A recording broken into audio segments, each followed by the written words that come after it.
Yung tipong nasa gitna ka ng biyahe, tapos mag-e-indicate itong HEPA. Ang malala, ititiri ka pa. Mapapasigaw ka na lang talaga ng papapi.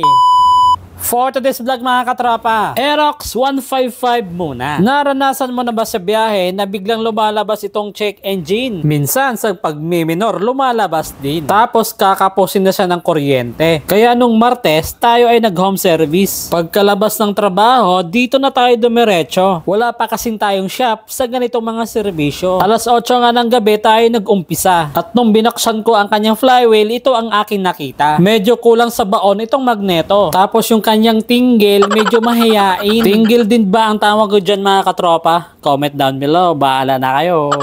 Matapos ko naman mabaklas ang flywheel, ito yung bumungad sa akin. Grabe ang kapal ng kalawang. Singkapal ng mukha ng marites mong kapitbahay. Pag siningil mo sa kanya pinag-uutang, siya pa itong galit.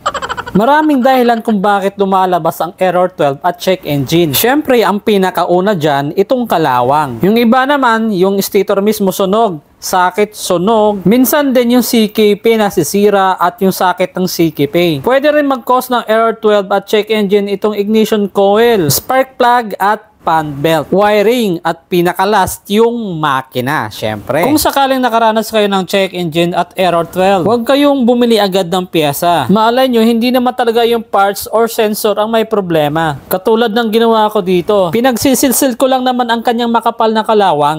And then, balik na sa normal ang kanyang takbo. At hindi na rin lumalabas ang kanyang check engine. Sayang naman kasi kung bibili ka, pagkatapos hindi naman talaga yun ang problema. Pansinin nyo ang kalawang dito mga katropa, sobrang kapal. Ang ginawa ko lang naman dyan, niliha ko lang. Kahit anong sukat ng pangliha, walang problema mga katropa. Ang pinaka-importante dyan, maalis nyo yung kalawang. Dito kasi sa ating stator, umiikot ang magneto or flywheel. Pag meron kasi mga anik-anik dyan, mapipigilan ang pag-ikot. Ang siste, error 12.